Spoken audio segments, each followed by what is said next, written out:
Well, hello, everybody, and welcome again to the Weirdly Magical podcast with Jen and Lou. And on this episode, we're going to look at the Pisces full moon, which is on September the 2nd at 6:22 a.m. London time. And we'll talk a little bit more about that as we go through. Before we introduce ourselves, I'm going to switch it around a little bit and remind you that we do take questions. You can message our Weirdly Magical Facebook page or email weirdlymagicalpodcast@gmail.com to possibly have your question featured on the podcast. Oh, there's a weird noise in the background. Anyway, we also have a Patreon, which is patreon.com/weirdly magical. For $3 a month, you can support our work. We're kind of just at halfway to a point where we said we would start doing Patreon only content. So the more of you that come and support our work, the closer we'll be to doing Patreon only content. But thank you so much to those that already do support us on Patreon. It helps to cover the costs of running this podcast, because there are a few running costs. So now we'll introduce ourselves quickly. So Jen.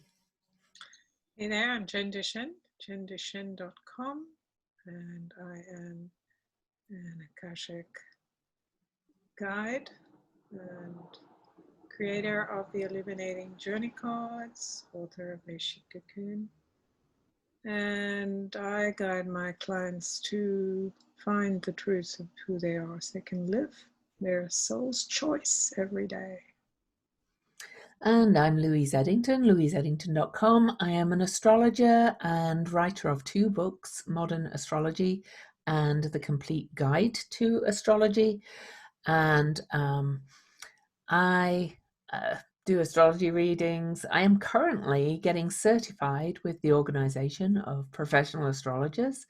I've decided to use the COVID time to my advantage. And I am just starting a training to become a certified hypnotherapist and past life regression therapist also, which I'm going to combine with my astrology. And that's that for now. So let's look at our cards. I keep forgetting. So this time I'm going to go straight to the cards. So Jen, what's your card? My card is from the Illuminating Journey cards that I created with the help of the Akashic Records. And this is card 16, Soul Portal 16. And what I find fascinating about this card, if those of you can't see it, it's like in an underwater cave, and there's blue water, there's a lot of stalagmites, and this kind of large, I don't know what you would call that, like a kind of altar, I guess. And a female standing in front of the altar. She's in the water. She has scarabs around. There's lightning in the background. There's a lot of symbols on the altar. Some people think it's a very phallic symbol. So when I look at this card, I feel like it's this reminder, or this moment, and this card has been coming up quite a bit. It's a reminder that we are committing to the path, the deep path of knowing our soul's journey, our soul's truth, the thing we are committed to, the truth that we want to live by. And so as we look at this altar, which is very three-dimensional, it's very whole, it has a great presence. It's this idea of being in the subterranean areas of our soul, of our being, of our human existence, and finding the reason why we are here and what we're here to do, and commit to the path. And of course, the scarabs are very sacred. These are gold scarabs, very sacred. And the number 16, which is about following our intuition, highly charged. This time, this card seems to feel like things are really highly charged, and kind of my eye keeps going to this part here, like this, almost like this dragon's tail coming in, or a sacred beast coming into the space, like breaking apart what has been considered kind of relevant to our lives and no longer is. Funny you talked about it as a dragon's tail. To everybody, it's kind of like, it looks like a lightning strike to me, which is very appropriate because this full moon is in aspect to Uranus, the lord of lightning bolts. So, and as usual, we have similar colored cards. So Very much the Piscean colorings, right? it is, and I'm wearing my Piscean colored clothes too. I thought especially for this. But I pulled the Hanged Man, which to my mind just is the Pisces card anyway, because it's surrender, release, and this is and very Piscean altogether. It's one of my favorite cards because it really is surrendering and releasing to just letting go of the old patterns and moving towards this. I'm going to call it spiritual transformation, but also it's kind of a collective transformation with Pisces as well. It's for those that can't see, it is a figure of a being, but it looks like a man, but it doesn't really matter. Upside down, and he has he has the nails through his hands and feet, the cross of the cross. So it's a very kind of Christ-like surrendering kind of energy of oh, dying for to be reborn kind of thing. That's the kind of energy I feel of this card. We have the snakes of transformation as well, and at the top we have the rays of spirit coming in. So it's a very spiritual card. I love this card. It's quite amazing. So And the Ankh, there's an Ankh on the top. yes, there's an Ankh as well. Do you want to explain what an Ankh is? I can't remember. I'm having a mental block. It's the Ankh is it's considered a very sacred kind of instrument from the well, it's older than the Egyptian age. We usually go to Egyptian, so it's that female symbol of. Well, we take it as female, but it's a symbol of almost like the scepter that brings life forward and has many qualities. So it's kind of like the original cross in a way. Yeah, yeah. Yes, it's a very powerful transformative tool. Mm-hmm. And of course, the snake's often seen as female as well, but we all have the Kundalini snake energy within each of us. So this is just completely about transforming. And as we talk about the full moon itself, we'll see that there is a lot of rebalancing in this of the divine feminine energies coming in, but also that doesn't mean that's within every one of us. So there we go. So and the the process of being upside down, which we all are in a sense right now. We're turned upside down. We're kind of helpless because the systems we have kind of adhered to are collapsing, and so we can be scrambling around or kind of trying to unhook ourselves from being upside down, or we can just kind of let go and have that experience. What does it feel like? Be surrendered to who we are in this moment. Yeah. We kind of feel like our cards. It's very interesting because if you just hold your card up, it's like there's a lot of very, there's that similarity of that energy like you have where the ankh and the foot leg goes down. There's this, it's a very masculine energy, and yet the surrounding is very feminine. It's like it's the balance of the two poles, right? So there's a lot of trust involved in both our cards as well. Right. Kind of energy of just Right. Listening, right? I think did you talk about that? Listening It's, oh, maybe in our conversation before, this idea of listening to what's next, what's coming, as opposed to I'm going to just take all the stuff and do something with it, Yeah, but really letting go of preconceived notions. exactly. And I love the quote. In fact, I am going to read that. I wasn't going to, but I'm going to. There's a book that I have with these tarot cards by Anjali Zarian, that wonderful um, writer. And she quotes from Alan Cohen. She said, "The world would have you agree with its dismal dream of limitation, but the light would have you soar like the eagle of your sacred visions." So that's in both our cards, I think, as well. This kind of sacred vision energy Right, that, right, so we're being invited to just kind of let go of this attachment to holding on to tight to the world. right. I'm going to read what it says in my book about my card. It's called Into the Temple of Truth. Amongst the crystalline waters of strange and change, illusion and false ideals topple as ancient portals command connection to the sacred truth within. Ah, there you go. Oh, so there you go, guys. We don't need to do any more. No, I'm joking. It kind of feels like this is what this moon is about, It these, really does, right? So to talk about the moon, it is, as I said, on September the 2nd, 6:22 a.m.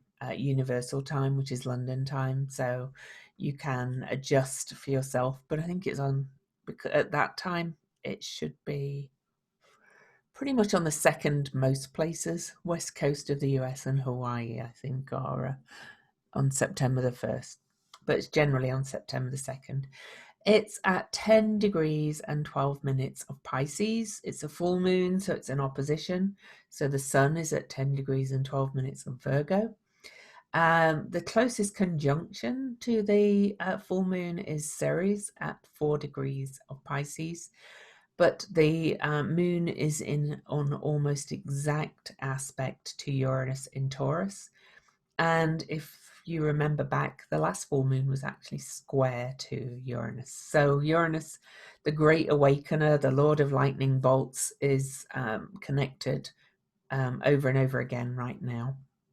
And he's recently stationed retrograde. But it's the moon is in what's called a sextile aspect to Uranus.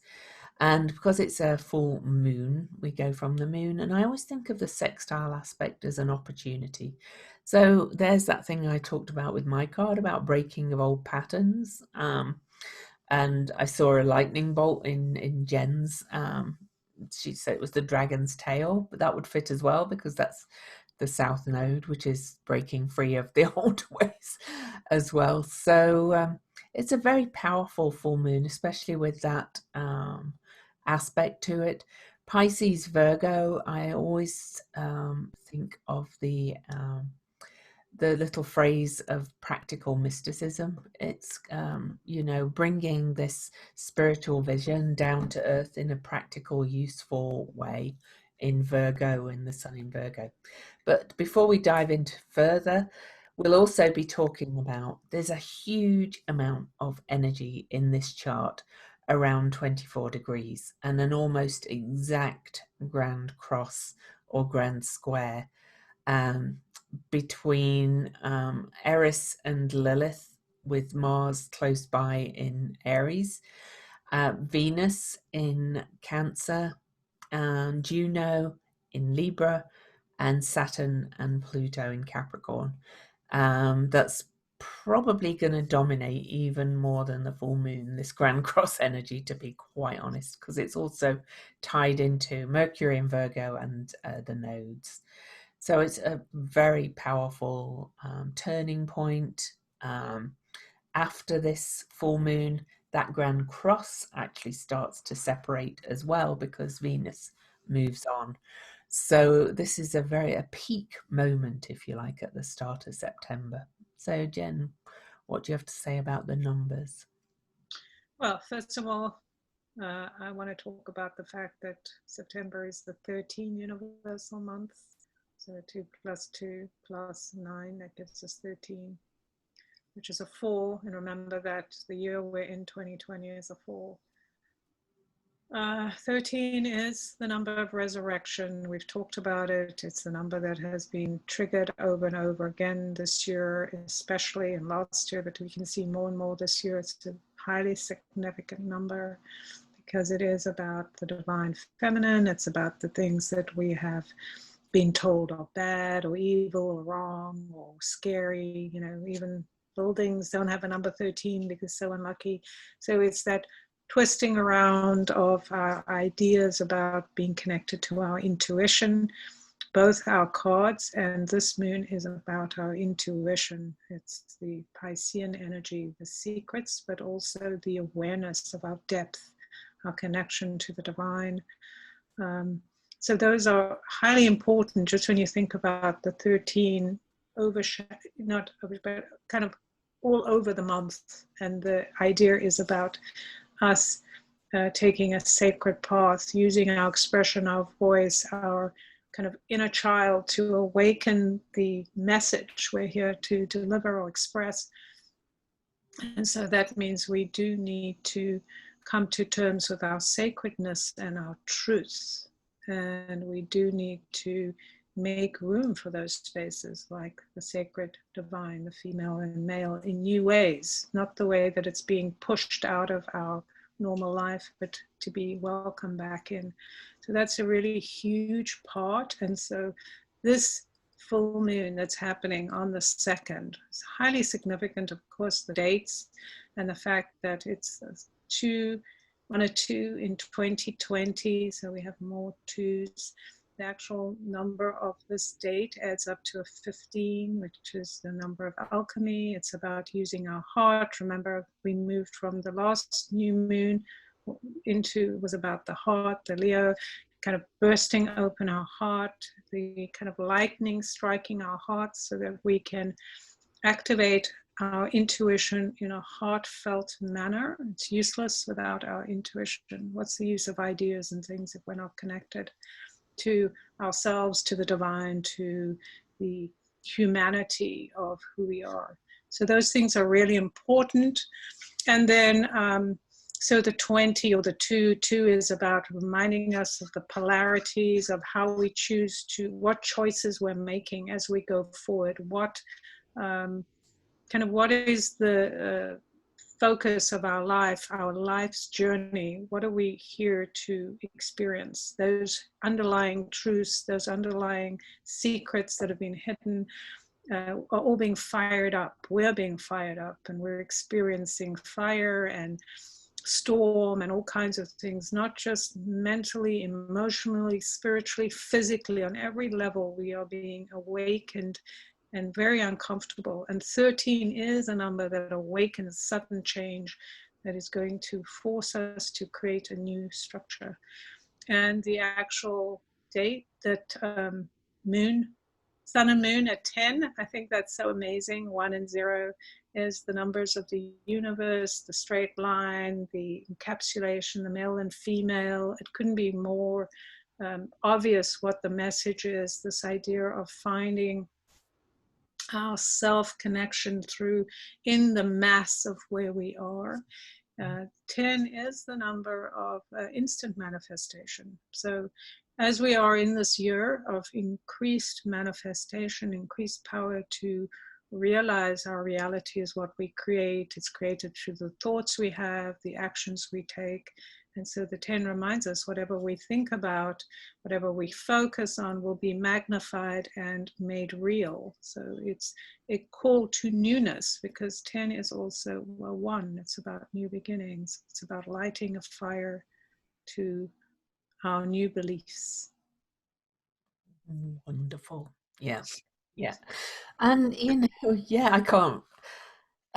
I just want to actually talk about the Ceres being nearby as well, though, because we're clearly in the time of COVID and major upheaval and major change.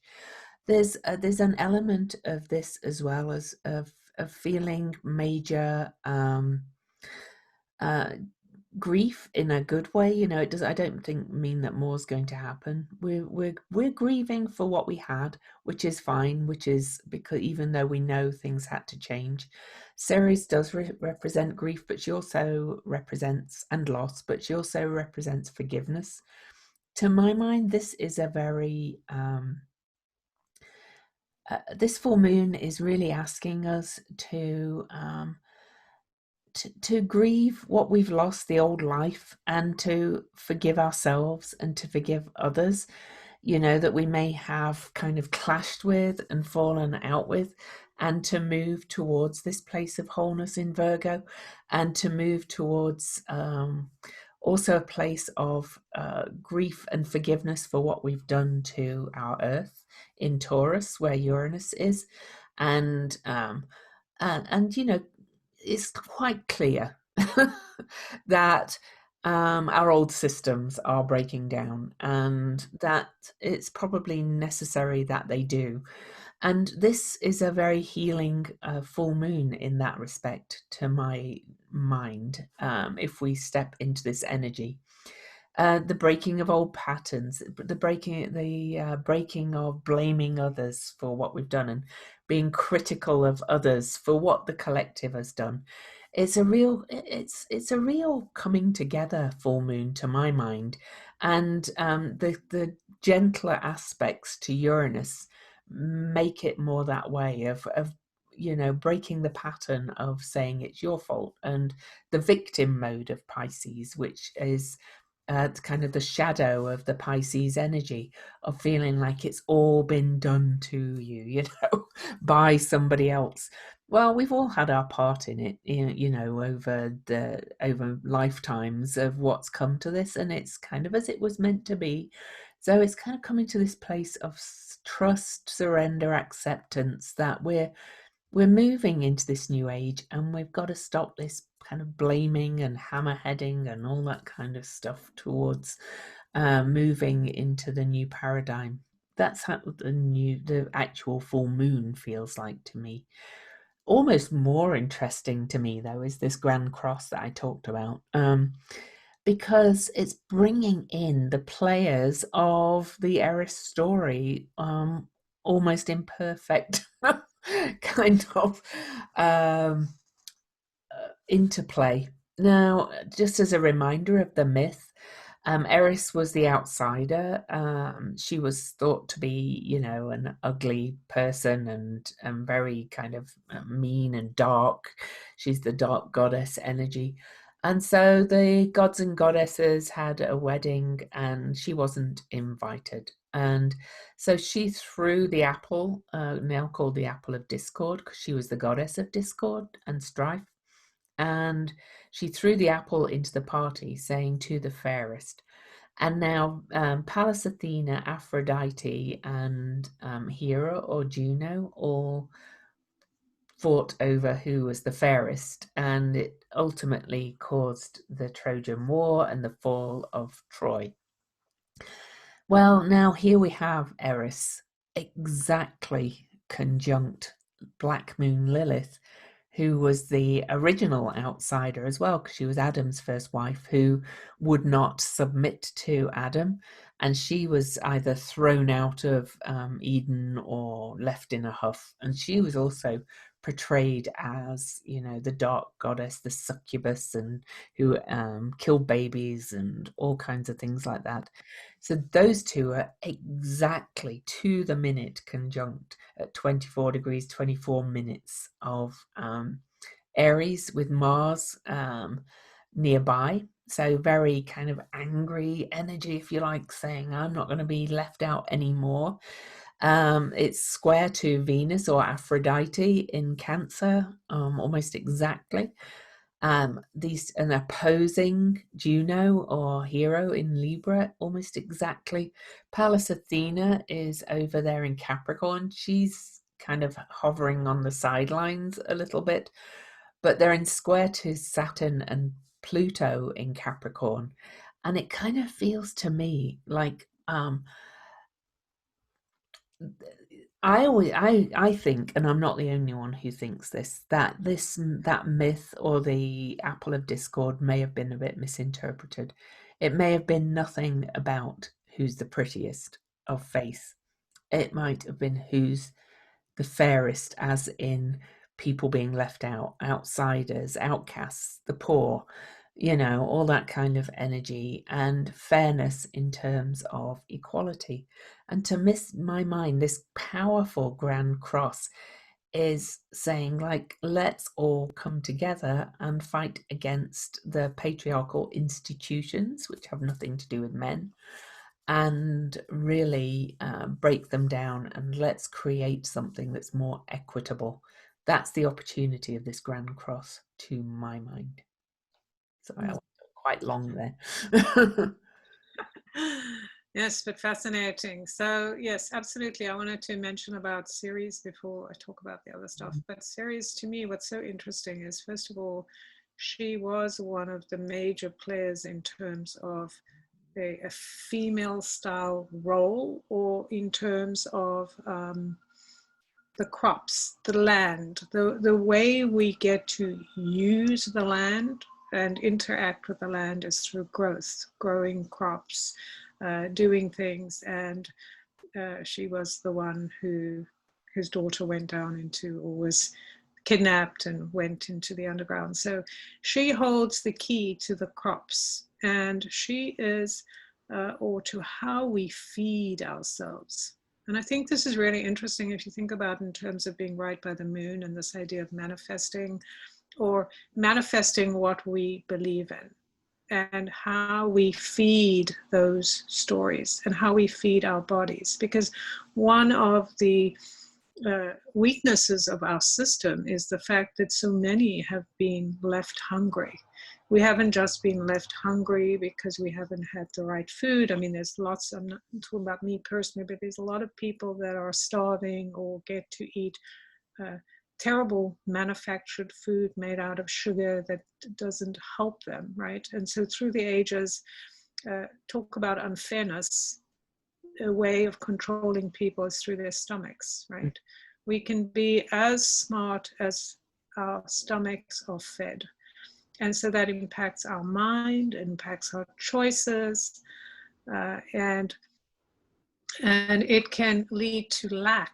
Like when we are in fear, when we think about competitiveness, which is the story you're talking about, Lou, in terms of people fighting over who's the best, the fairest, the most decent, or whatever, what rules are the most acceptable, is thinking about how, when you treat people differently through their stomachs, when you put people to a side because of their beliefs, their actions, etc., then you create discord, right? Which is what this is all about, as our system, the polarization or the systematic continuity of I'm right, you're wrong, I'm great, you're not, I'm rich, you're poor, all of those things that actually distract us from being in truth with who we are, because that's all this is. This is all about control through the ages. All these stories, all these things that have happened have been about making us believe we're not enough, which is, again, that's our food, right? That's the story we're playing out in the world. I'm not enough. I don't have what I need. I better hang on to my possessions. I've got to fight them away from other people. I've got to possess this property, this land, this food, etc. And that's the weak link. And she is at 4 degrees. So our illusions around what we think is necessary in order to feed us, feed our souls, our body, our lives, our education, our minds, etc., is saying we have to be really strong and disciplined about how we create something new, how we are not being distracted by the story. So I think that's a really important factor here when we're looking at also a hugely influential female figure, and remembering how the females have been ostracized. Like all these stories about these goddesses, etc., they're always about the goddesses being, these terrible, they're either they're extremely cruel, or they what are they doing there? Drawing people in like mermaids, and making them do things they don't want to do. It's all Or they were minimized, just as right. very important when they were actually very important figures originally. Right. And they made like they've lost. They had originally, it was the woman who were the priestesses, the high priestesses that everyone went to for permission. Eventually they got all killed off. That's the snakes. The whole energy of the snakes was the female energy. They were all killed off by the church, basically, and people in power like, oh, let's just keep it all between us, and set a certain tone. So yeah, I think that it makes me think about that song everyone's talking about, which is those two women that I forget, apparently very well known. Cardi B and Yeah, that's it, with the pussy thing. yeah. And so it's really interesting because, I mean, I don't watch that stuff, but I went to watch just because I wanted to know what it was like. And I found it so, I know people talk about this is empowering women. Like, and in a sense, yes, you're being empowered through your sexuality, and it's a good way. But to me, I just found it, you know what? I thought it was like, wow, this is just another kind of patriarchal mismanagement. So we think we're free, right? Oh, yeah, look. But then the whole framework is so patriarchal. It's all set up for a man's pleasure. It's all set up to continue the illusion, like, oh, yes. And then I thought it was like, it's these women in these secret rooms doing all this thing, talking about how much I want, am I allowed to say the word, the penis thing? I suppose I'm allowed to say that. But anyway, it's like, it's so ridiculous. Like, that's a man's wet dream. What has that got to do with women's empowerment? It's just right? like a man's hip hop video done by women, but that's It's really total bullshit. Total bullshit. And then at the end they kind of sneak away. I'm like, okay, like, how does this show you empowered? I Right. haven't even watched it. Russell Brand did an interesting video about it. Right. I actually enjoyed what he said. Yeah. He actually had some really good points, like that it's just, how are you free when you're creating your thing, your freedom, inside an artificial container? I don't know, those weren't exactly his words, I'm paraphrasing, but But creating it within the patriarchal constructs, really.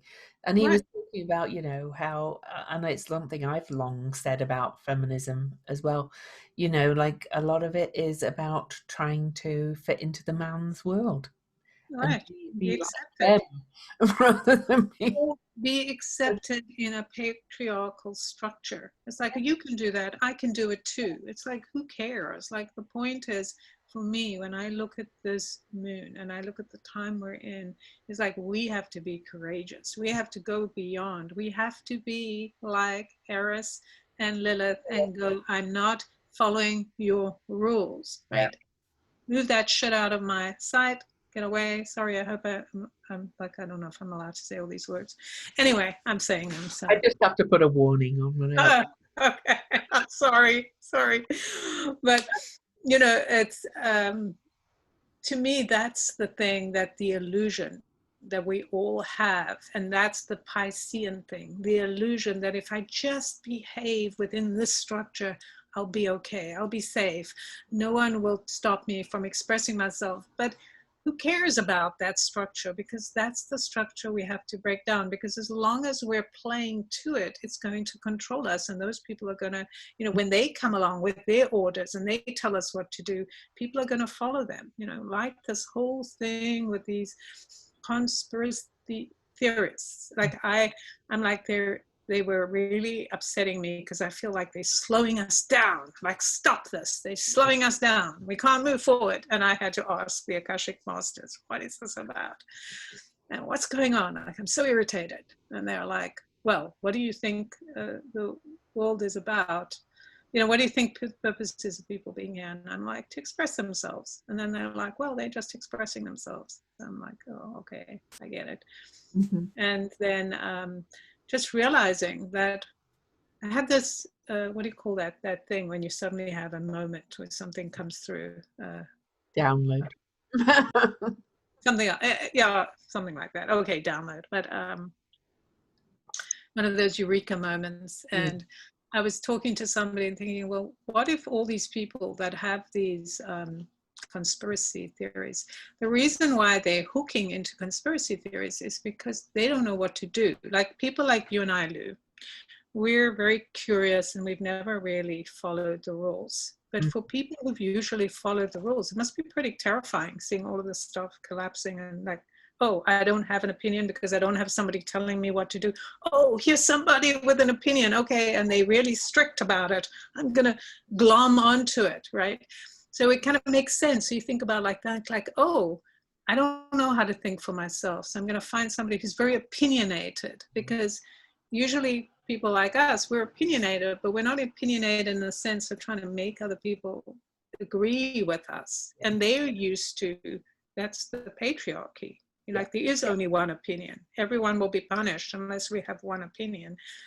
And so I think that's the illusion that there is one opinion, the illusion that, you know, those stories that we have, that we're looking at, like that's really what was happening. We know because women are bad and, you know, men are good and, you know, all of that stuff. So I think that to me is the biggest shake up and wake up, is that we have to realize it's all a bunch of lies, right? Yeah. It's all a construct. And okay, if we can do and create whatever we want to create, then what are we choosing to do and create, right? Yeah. What responsibility are we taking? And you And, know, another angle on this Grand Cross as well is yeah. that you know, if you go back aeons to the original myths, you know, like the Roman pantheon of gods was called the Dei Consenti, and it was 6 males, 6 females, and it was a circular kind of ruling. And Juno or Hera in Greece had equal power to Zeus or Jupiter. They were all paired up, all these gods and goddesses, you know, and Aphrodite or Venus was equally powerful as well. And Ceres was a really powerful um, goddess who was about the grain, the harvest, natural cycles of nature and life and death. And they've all been minimized along with controlling the actual um, natural cycles of life and death. You know, one of my favorite writers is Stephen Jenkinson, who wrote Die Wise. And he talks about, you know, in the book, he really starts by talking about what will people do for more time. We're just trying to cheat death all the time, whereas it's part of, you know, and also with the land and growing, you know, we eat everything out of season. We don't, you know, Right. we've lost the connection. And I think all this, it comes down to all levels, male, female within us, the land, what we eat. It comes down to everything being, or we're being given the opportunity to bring it all back into balance. And even the COVID thing, you know, some of the conspiracy theorists, you know, who go on about Bill Gates and things are going, well, you just need to take your vitamins and get your sunshine and all that. And but they have a point in a way. It's because we have lost this kind of natural health thing. So they always have a point underneath all that. You know, we have lost this ability to look Being after balanced. our health, you know, instead of treating the symptoms. Right. But also being in rhythm with the rhythm of the Yes, earth, right? I think exactly. is what you're saying, as this idea of, you know, eating in season, digesting what there is, sharing the bounty, being wise about how we uh, interact with the land. Like not all land should be used for more and more buildings and stuff. Um, you And know, water, you know, we shouldn't be bottling water and drinking out of plastic right. bottles. But Yeah, then that's all business, right? And that's yeah, the illusion, right? The illusion that, you know, water's not safe or using natural things isn't safe. It's you know, it's the illusion that's being given to us. Even when you think about how,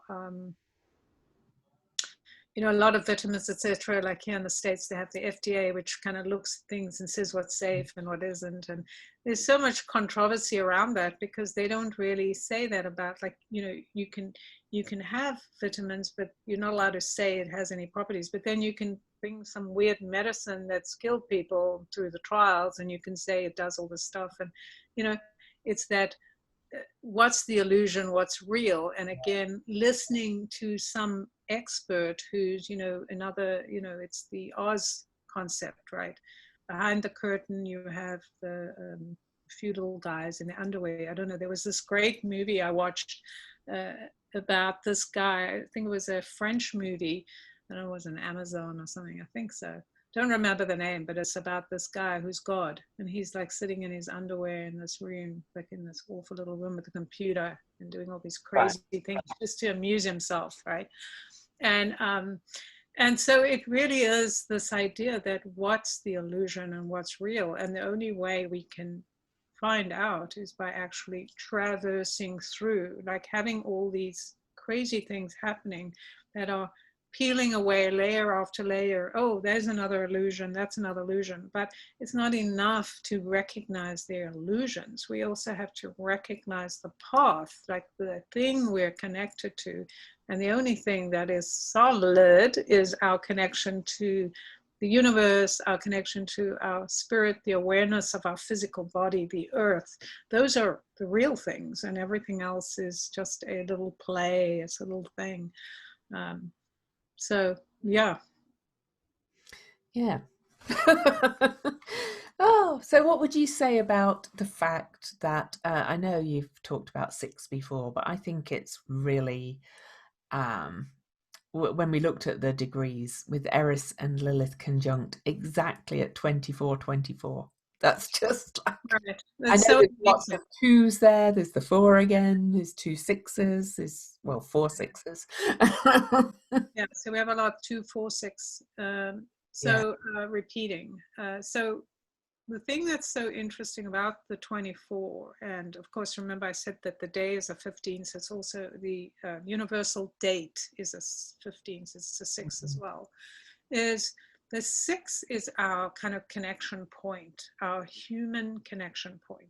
Mm-hmm. Because certainly in the tarot and in ancient kind of stories, the hierogamous, the 6, the card 6, which is about the marriage between our two sides, the marriage between kind of what you were talking about, in terms of coming to terms with our intuitive side, which we call the female, and then the external, which is the action, which is the male. So that is a wholeness, right? And I was even thinking about the fact that when you were talking about the stories, is that when you said that we've misinterpreted, I was just thinking about, or probably getting the message from the masters, is that the male-female stories, the way we've interpreted is that we've given them like certain characteristics, this is bad, this is good, instead of the whole story, which is kind of this happens and you see then this happens, right? There's kind of when you kind of step back, you can see a whole different story that's actually happening, that is about when we make certain choices, these are the results of those choices, right? And so we're living the results. And so with this 6, when you think about that marriage, or you think about the coming together of our intuitive self, the holiness of being who we are, and connecting to the fact that we can physicalize our world, that's the 6. So the 6 is so much of love, because it's it's the 1 and the 0, so it's the 10 coming together as a pregnant figure. So kind of pregnant, giving, what are we giving birth to? What, and it's so much about love. It's an emotional number. It's about understanding the balance of who we are.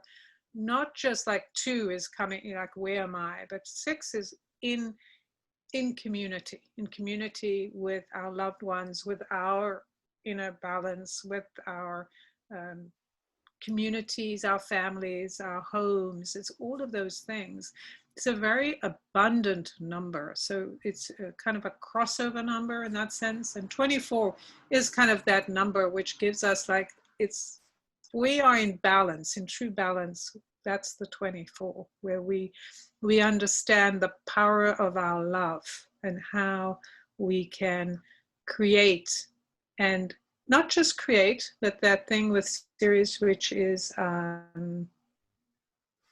nurture, right? We can nurture our beingness, which is kind of what you were talking about in terms of forgiveness, gratitude, etc. All of those things, the grace of our human characteristics, the grace of feeling our emotions and being at peace with other people having other opinions. That's very much, kind of the point of the 6. I also want to point out that this Grand Cross is in cardinal signs, which are Aries, Cancer, Libra, Capricorn, and cardinal signs are the first sign in each quadrant of the chart, and they're initiating signs. But I also think they are our identity signs.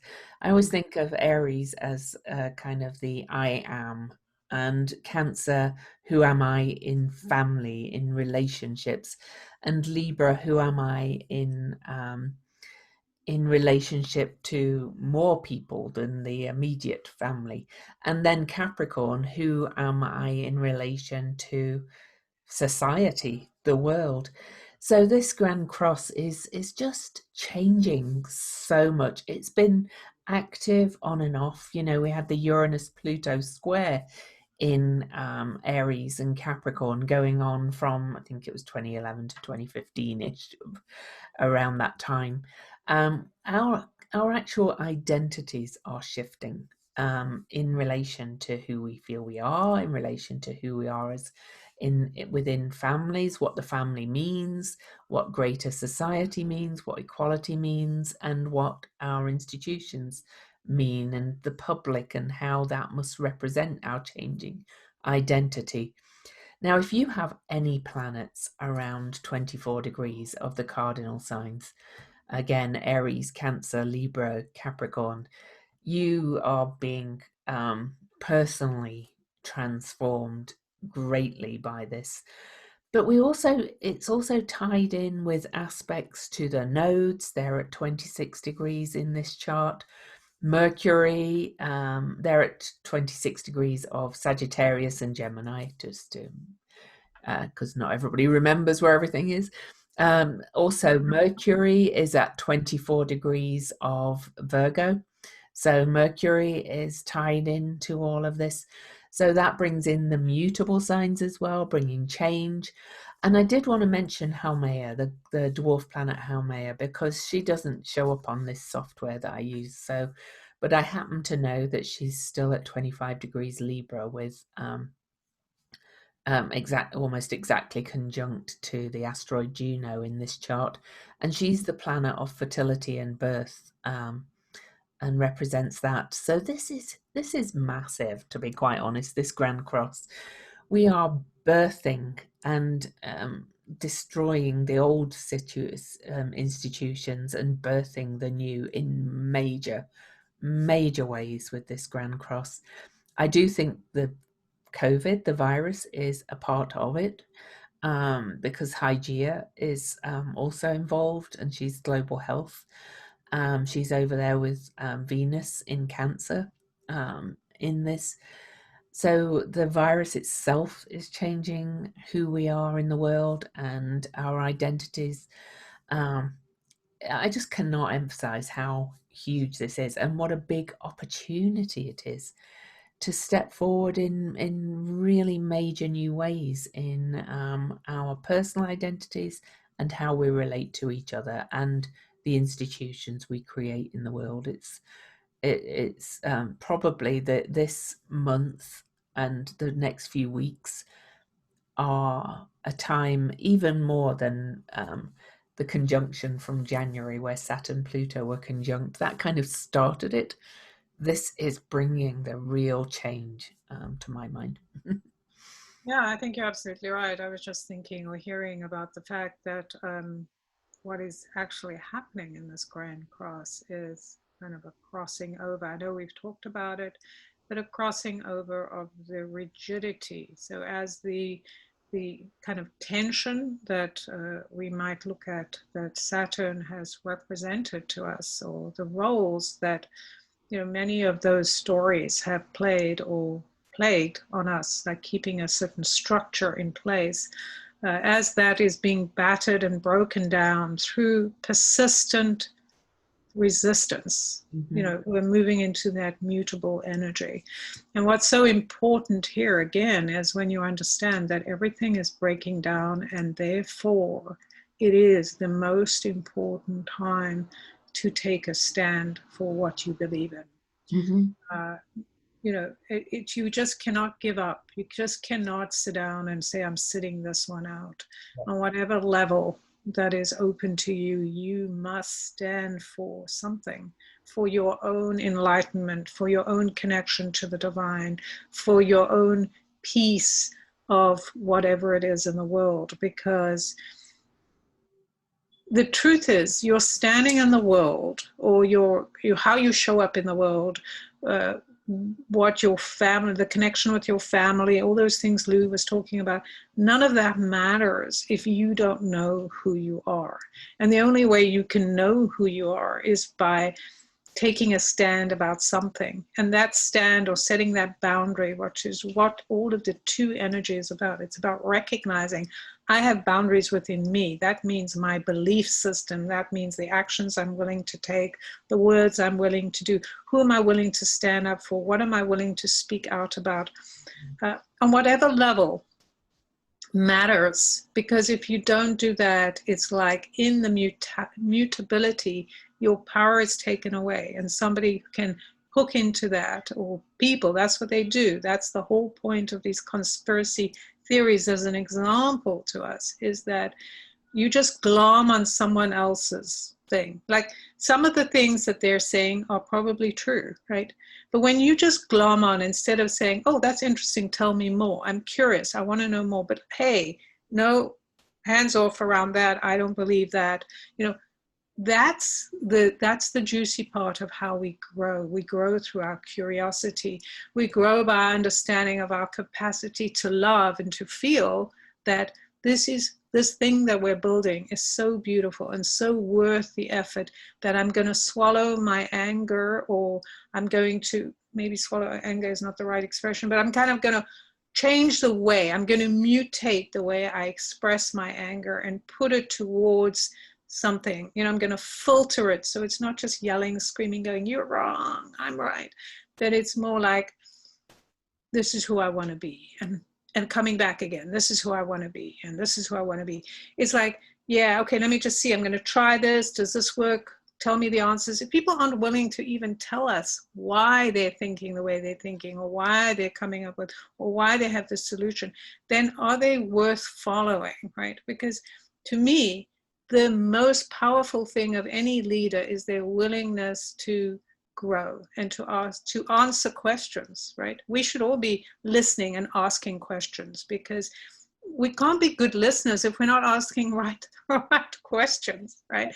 We're just listening to people. Who are we listening to, right? These things are so important as we grow from a breaking apart and needing to find ground that connects us to our existence. And talking of the anger, it's interesting that Mars in Aries is really our aggression, our will, our anger, our forcing energy, and Mars is stationing retrograde, in a rare retrograde in his own sign in Aries, a week after after this full moon. So he stations on September the 9th. Interesting as well, and I hadn't actually noticed it before, and I don't know why. But we mentioned that this full moon is in aspect to Uranus in Taurus, but it's also in aspect to Pallas Athena in Capricorn. And both those energies, Pallas Athena and Uranus, are associated with Aquarius. Uranus is the modern ruler of Aquarius, and we are moving into the age of Aquarius. Pallas Athena is very associated with Aquarius. I don't know if I'd call it rulership, but they're both strategists and creators of new patterns. They're both very inventive. They're both very innovative, is another word that could be used. And these two are actually forming what a kite formation with the full moon, which kind of means that we've got an earthly grand trine between Uranus, Pallas Athena, and the Sun, and the outlet is to that moon in Pisces, and that's a very healing aspect, to be quite honest. So I was like, why is Pallas Athena? What's her role in this? I kind of think we're being given the opportunity to, I mentioned it at the start of my card, to break free of old patterns, but not only breaking free of old patterns, to start to create the new patterns. Yeah. What do we want, our new, I mean, there's always going to be some form of institutions, let's face it. So We need some kind of governance. We're not going to be able to operate without governance. We'll just be a bunch of crazy people all arguing. I've got a friend who's always talking about direct democracy. In other words, the people vote on every single thing. Well, how's that going to work with millions? That's never going to happen. Nothing will get done. Right. That's another illusion. Yeah. Right. Yeah. So what I was thinking, sorry. No, I was just, so yeah. we're being asked to, or given the opportunity to, really reimagine or reinvent what we want this to look like. I've written about it before, about how I pictured, like, circles of people, circles within circles, kind of circle going down to circles to circles to circles. Right. That's the ancient way, is to be in circle with one another, to work together in tribe, is to have elders that take turns, but you still need leadership. What I was thinking about that's so fascinating when you were talking about Pallas Athena and Uranus is what they represent, kind of what I hear, what they represent is this idea of a different kind of leadership. They're not afraid to work with others. However, they're not controlled by others. Yeah. So their leadership is very independent. Mm-hmm. And that's definitely something we all need to look at. Now, that doesn't mean we don't work with other people. Collaboration is a good thing, but we want to collaborate from a place of truth.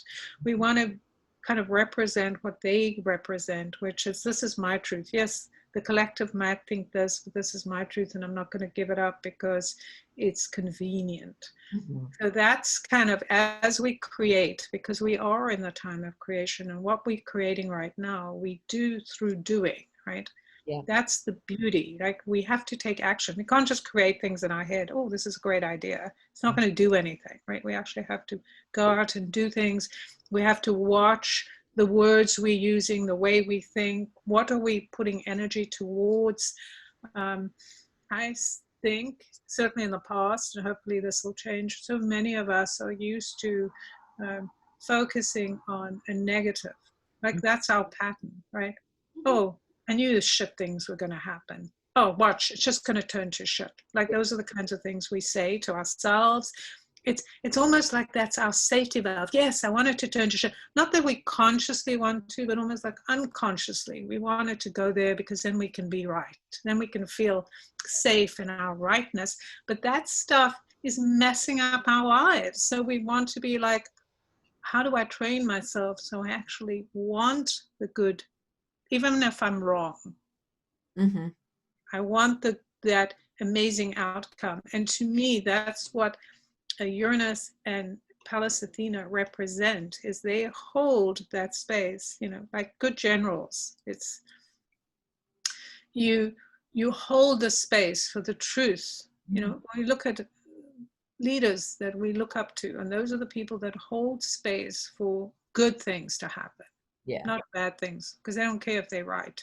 But it's much better to be right about good things and create that through our imagination and our words, because we do create our reality. Right? We taught this is what this is about. It's that moment between Pisces and Aquarius, where we're in this space, where the one is handing over what the scepter or the ankh to the other, right? And so what does that look like? How do we stumble and crawl through this experience and be delighted, because we're having these awful experiences, but we're having experiences, we're alive, we get to hold a vision that's so powerful.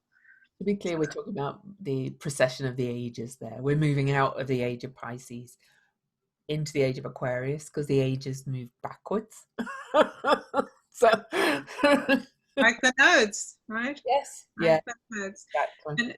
And I think what's also interesting is the nodes are kind of giving us that point of like no return, in a sense, nodal return, that's so funny, towards where we're going, what we're draining. And the 26 of Sag, which is the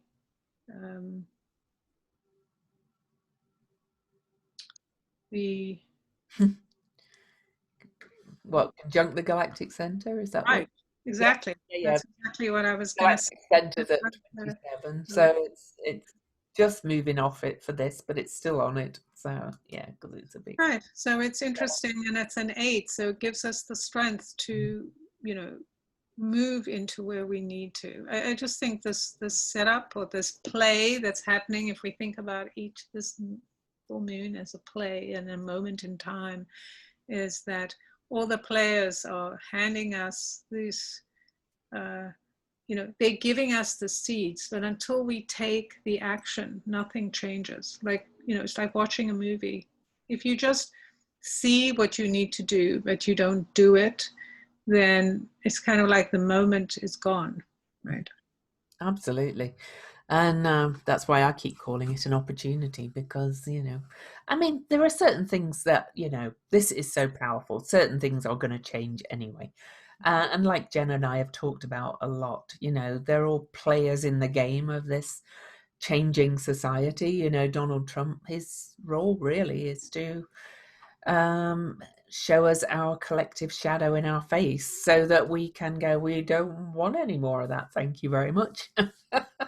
Right, but it takes action, Some right? people see him differently, so that's At the end, it takes action, regardless of whether you're for or against. Because I see, it's interesting to see how, on the left we have, certainly, in the States, and I'm sure in other countries, we have these women rising, like, we have AOC and these different people rising. But now even on the right, we see females rising that are, very much into conspiracies and, very anti, all kinds of things. So it's, again, we're seeing that stretching out of, the polarization and the opportunity. This is a fabric. What are we doing with the fabric? So again, I think comes back to that idea, are we focused on the negative, what can go wrong? Or we are like, here's an opportunity. This is the great soup. Everything is in here. Where do I want to kind of go forward? What do I want to do? Remembering they're holding out the pillars or the placards, but we don't need to, it's kind of like a marketplace, like somebody's going here this way, or democracy, or we hate everyone, or whatever, and then you kind of go, no, come on, I'm going to the store, kind of the one in the middle. And for me, what I think is so exciting is like, even like, of course I talk about the US because this is where I live, but the postal kind of thing, right? The whole postal thing, seeing that, it's kind of incredible to see, the patriarchy kind of declaring, Trump, here's the patriarchy.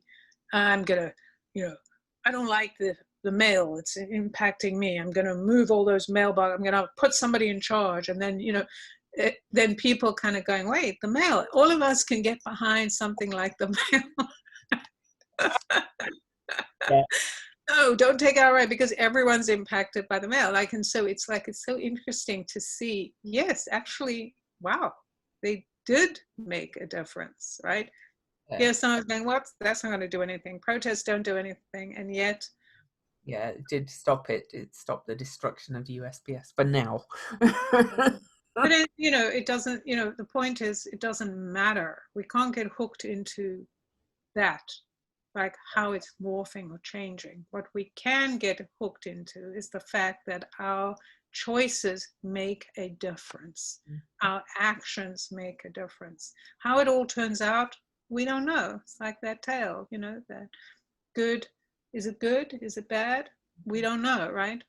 It doesn't matter. It's like, No. and I think that's the key to me, is just letting all those things just be what they are and not trying to hold them in place, right? But certainly the structure, which is how are we treated and how we treat each other and what we think about, you know, our intuition, and not calling it names that we can go, oh, woo woo, you know, like something weird that we shouldn't do, like our intuition. Oh, that's a terrible thing. Like, oh, get away from me, creepy, weird, right? It's just like, no, it's options, right? We should not be hiding who we are, because that's going to make other people uncomfortable, Oh, right? for sure. Yeah. But the same on the other way, though. You know, the science is being, um, you know, oh, you don't have any intuition, you don't have any gut feelings and things like that. I see people attacking science now. We need both. We it's like we need the right, the left brains, if that really is a thing we need. Somebody was telling me that there's a group of scientists that are sidestepping the kind of political stuff, and they're getting together to share information. And I actually believe scientists, whether they know it or not, are highly intuitive. They It's are. just, you're right. It's just a matter of living through your heart, right? When you make decisions that are heart-based, not just, oh, I can experiment with people and I can experiment with animals because it feels, you know, oh, it's a new idea, right? Yeah, yeah, yeah, for sure. Okay, so shall we do the symbols? Or do we have anything else to say about this? I did want to mention before we do them that Pallas Athena stations direct 3 days after this full moon on September the 5th. So we do have Mars stationing retrograde, but we have one in, one out, if you like, of retrograde. And then after that, Jupiter stations direct on September the 12th. So things are going to start, even though we have Mars retrograde coming up, we're moving towards the end of this major retrograde season that we've had this summer.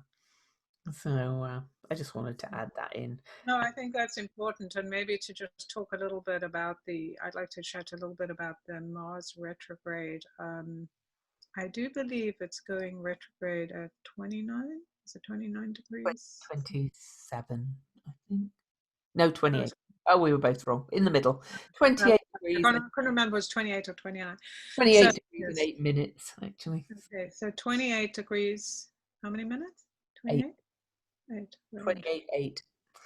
Okay, so 28 degrees, you know, that is one of those, what do they call them? Like key degrees that activates us, but it's also a 1, right?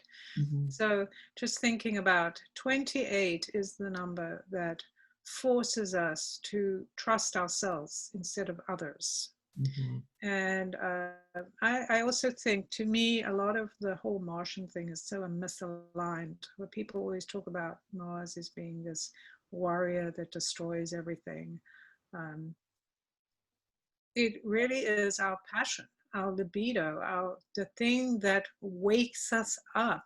Yes, it's the fire starter. So when it goes into retrograde, and it's going into retrograde in its own sign, and the sign of new beginnings, Mm-hmm. we know a new fire is being lit. And to me, this is the time to really honor that fire.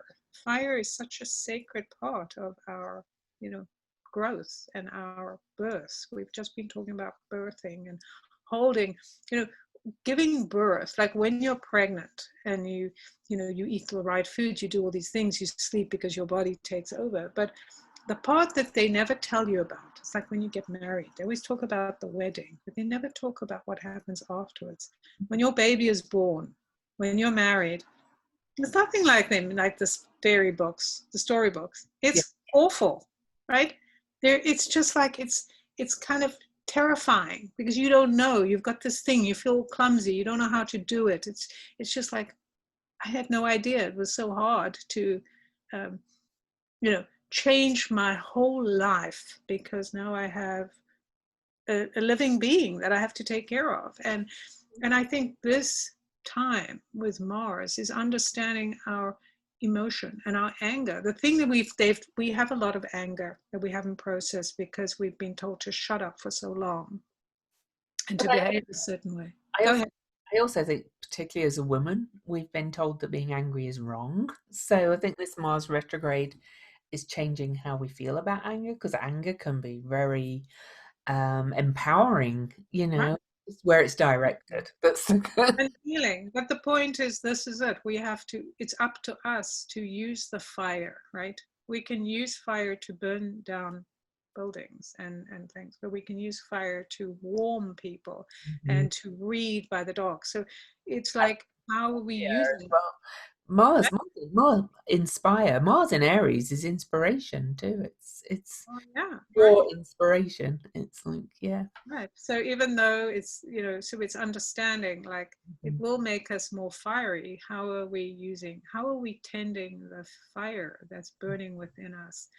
I think this fire is here to make us aware that we need to uh, kind of, what's the word? Not in real terms, but we want to set fire to our illusions and this idea that we're trapped, that we can't do. Somebody else is stopping us from doing what we want. No, It's we got to do it. Huh? the Phoenix energy and the Mars retrograde purely in Aries. So Mars last went retrograde in Aries in 1988, but it retrograded back into Pisces. So it wasn't all in Aries like this one. The last time it fully retrograded in Aries was 1941, just before Pearl Harbor. But then again, we didn't have it aspecting all these other things as well. This Mars retrograde is unlike a Mars retrograde ever, probably. And I think it's massively important for all the things Jen said about really relearning our Mars energy. Because, Jen and I have all talked about how the female archetypes have been portrayed negatively. So has the male archetypes a lot of the time. You True. know, an awful lot of the time, they've not been allowed to have their softer side. They've been angry, they've been mean, they've been all those kind of things. Right. How about we rewrite all of them? Right. Right. That's the thing. It's like putting the blame. I think too, it's also putting the blame on the external is what we tend to do and what we've been conditioned to do. Mhm. Like, I feel controlled. I'm a victim. Now, I'm not saying that people don't actually have circumstances where there are people that are controlling We're them. talking collectively, I think, Right, really. right. Yeah. But I do think that a lot has to do with how we believe that we are stuck, right? That somebody does have power over us. I just saw, I think it was on Instagram, just scrolling through that, what was that, some famous singer. She's very famous. I think uh, she hasn't followed the rules. Like, they're always talking about her because she just doesn't follow the rules. She has like one name. She's English.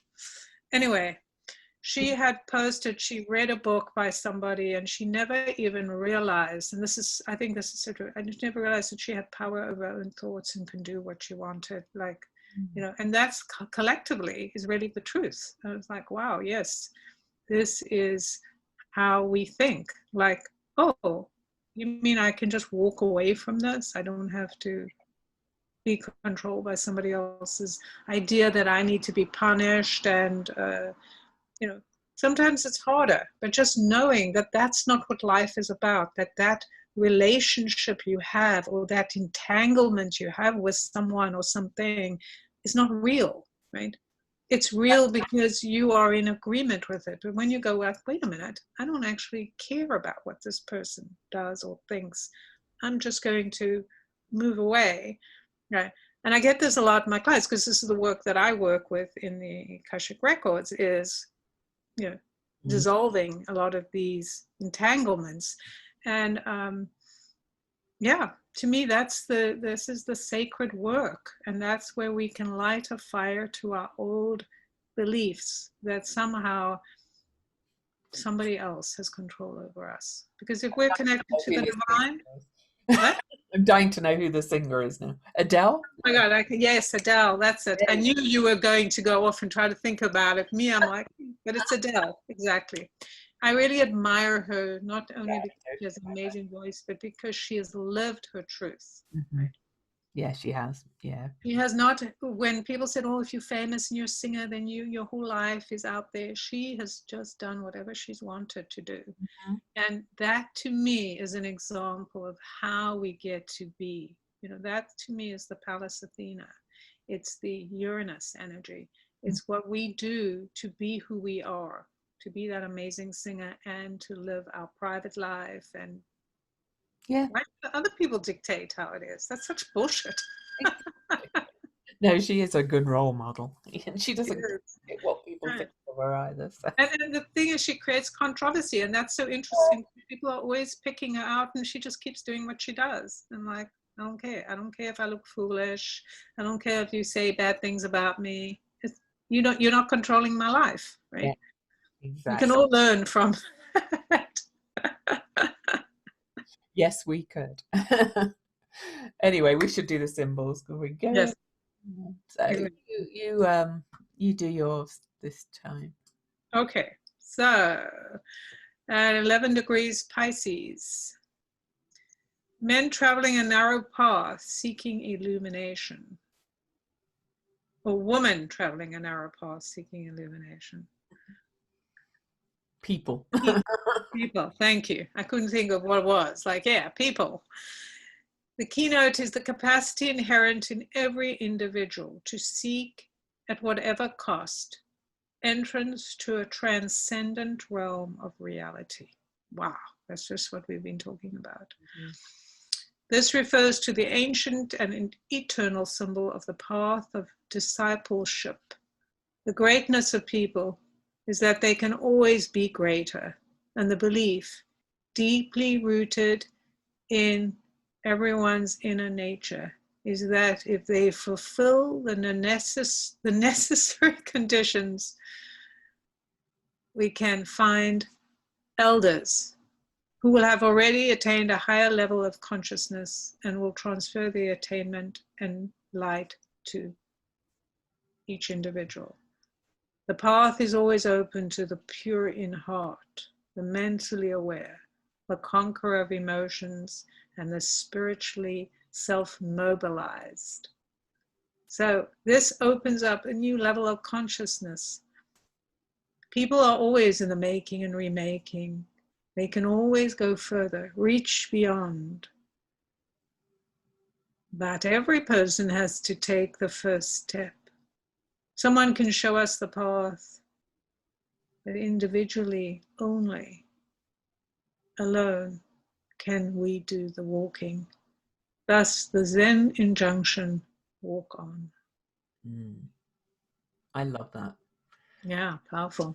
Yeah, and that kind of, to me is that Pisces Virgo opposition. That's kind of what it always means to me. It's kind of like the Virgo is one who is whole unto themselves, but they're bringing that spirit down to earth in a useful way, and only we can actually take that. Right. Actualize. Yeah. Right. We can only actualize by doing. Yeah. It doesn't mean we don't have elders, as it said. Yeah. No, I mean, we do look to role models, and we look to a role model. The thing is not to get hooked into a role model forever, but only have a role model for as long as we need. Like, oh, what are they doing? Oh, they're doing, okay, let me follow. And then we say, oh, do I need another role model, or does that same one work? And move out of the idolatry thing too. The elder might be guiding you, but the old ancient things against idolatry, they have a real point, when For sure. I mean, it's like coaching, now we talk about it in terms of coaching. Like a good coach can't do or won't do the things for you. They will advise you and encourage you, and they'll help you understand your strengths and weaknesses, but they will not do the path for you, and they cannot, right? No one can change you, only Or you. our presidents or our prime ministers or anybody. Right. Can't do it. Doesn't matter who, doesn't matter how great they are, how ascended they are, Or right? Michelle Obama.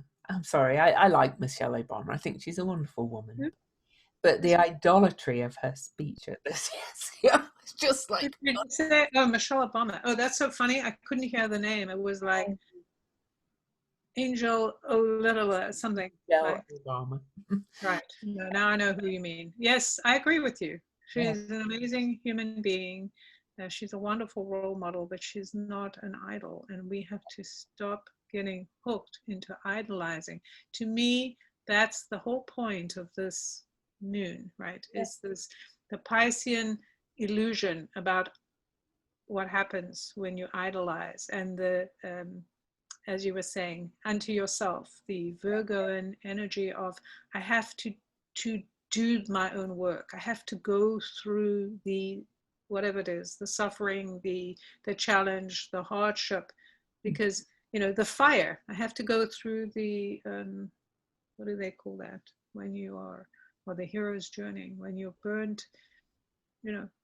So stop calling for Michelle Obama to be president, all right? She doesn't want to be. She's always said she doesn't want to be. She's not your savior. Right. No one can save you. We can have good leadership, but we can't expect them to be idols. Like the idea that somebody is so great that they can be everything. And then once they're there and they disappoint us, then we're angry. It's like, no human being has, is doesn't have human things that we're gonna like and we're not gonna like, right? Anyway, my symbol. A high crumbling wall. It is part of a ruin and covered with ivy. Power is stored in the earth at primal quickening points. Often in these places, humanity erects monuments to its own folly. Eventually, these merge into the landscape and everything comments upon everything else, being held between the earth's wise presence and humanity's dim apprehension of what is really involved here. One side of the feeling nature is so intuitive and psychically astute that you are harboring advanced gifts that can serve Earth evolution in staggering ways. Another side of the feeling nature is contorted with reactions, judgments, and condemnations of the collective trends of humanity and of the weakness of the human flesh. These objections and rejections of the human scene rebound upon the self and poison the psychic faculties.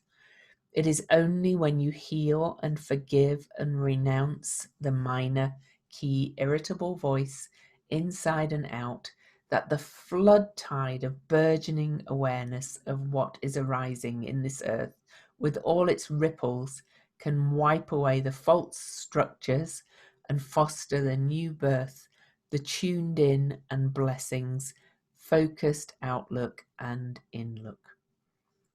I mean, that kind of sums up as everything we've been talking about as well, how we idolize certain things and how we control certain things rather than being in this alignment and realizing that our human idolatry and control and all those things is just not serving ourselves, really. Right. There is no one quick fix. There is no one person that can fix everything. It's like we have to do our part. Bottom line, we can't get away from it. Yeah. And hopefully we can do it well enough for ourselves that we can do it with others, right? Exactly. Collectively. So I think we've gone way long today. So Jen, how can people find you? You can find me on my website, jenduchenne.com, JenDuchene. I also have a YouTube channel. I think it's under Jen Duchenne Illuminate 8, something like that, where I post weekly videos. I have a membership, and I'm launching a new invitation very soon for a new membership, the Cocoon. So I'm very excited about that. And my cards are available on my website. I'm on Facebook. I have a group. We Belong Here. I'm on Instagram.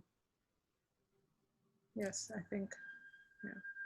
And if you're interested in readings or anything, they're all available on my website, or you can reach out to me. Cool. So Louise Eddington, louiseeddington.com, LouiseEddington.